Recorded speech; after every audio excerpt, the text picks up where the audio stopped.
একটা কালো গাড়ি এসে থামলো। সিভিল পোশাকের লোকজন নেমে আমার হাত থেকে মোবাইলটা নিয়ে নিল, আর ওর হাত থেকে মোবাইল নিয়ে আমাদেরকে একটা মাইক্রোতে তুলে নিল। নাম জিজ্ঞেস করলো, কী নাম? আশিক। আর কিছু বললো না। সাথে সাথে গাড়িতে ওঠানোর পরে আমার চোখ বেঁধে ফেললো, পেছনে হাত বেঁধে ফেললো।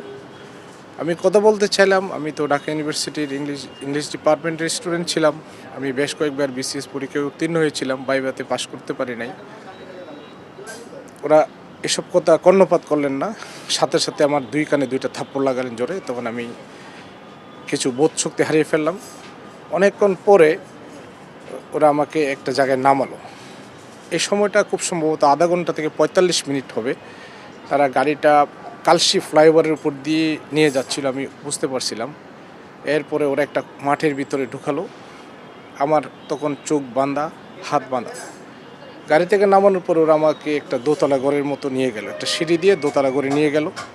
নিয়ে যাওয়ার পরে একটা ফুটা সম্পন্ন, যেটাকে ইলেকট্রিক চেয়ার বলে, ওটাতে বসালো। বসার পরে হাতের বাঁধন খুললো, চোখ বাঁধা ছিল। তখন হাত দুটো চেয়ারের হাতলের সাথে বেঁধে ফেললো। হাত বাঁধার পরে ওরা জিজ্ঞেস করলো, তুমি কী করো? আমি বললাম, আমি বাংলাদেশ জাতীয়তাবাদী ছাত্রদলের পাঠাগার সম্পাদক। তখন প্রেসিডেন্ট ছিল জুয়েল ভাই আর হাবিব ভাই, সেক্রেটারি ছিল হাবিব ভাই।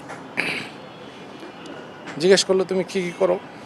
তুমি এত ছেলে পেলে কেন অর্গানাইজ করো, কেন মিছিল মিটিং করো? আমি বললাম, আমাদের সংগঠন থেকে নির্দেশ আসলে আমরা তো মিছিল মিটিং করবো, স্বাভাবিক। বলছে, তুমি কখনো বোমাবাজি করছো, কোনো গাড়িতে আগুন দিছো? বলছে, না, আমি কেন বোমাবাজি করবো, আমি কেন গাড়িতে আগুন দিব?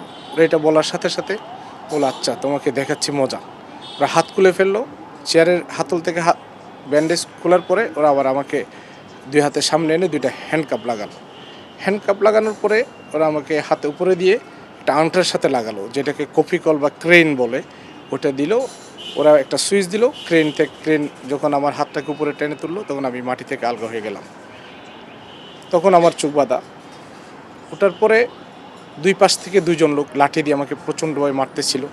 আমরা কোথায় মিছিল করছি, কোথায় কি করছি, সরকার বিরোধী কী কাজ করি, এটার সাথে কারা জড়িত, ছাত্রদলের প্রেসিডেন্ট আব্দুল কাদের উইজুয়াল কোথায় আছে, এসব সন্ধান দেওয়ার জন্য বললো। আমি তো জানি না, ওনার সাথে তো আমার যোগাযোগ নাই। তো ওনার অফিসটা আমরা চিনতাম, যেখানে আমরা বসে মালিবাগে, ওই অফিসের অ্যাড্রেস দিলাম। বলছে না, এখানে তো উনি থাকেন না।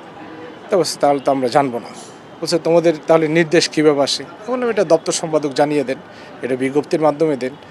হ্যাঁ, তখন তত্ত্বাবধায়ক সরকারের দাবিতে আন্দোলন চলছিল, তত্ত্বাবধায়ক সরকার পুনর্বহালের দাবিতে আন্দোলনটা চলছিল। আমরা নিয়মিত মিছিল মিটিং যেভাবে করছিলাম, তখন তো পুলিশ দাঁড়াতেই দিত না, দেখলেই গুলি করতো, এমন অবস্থা।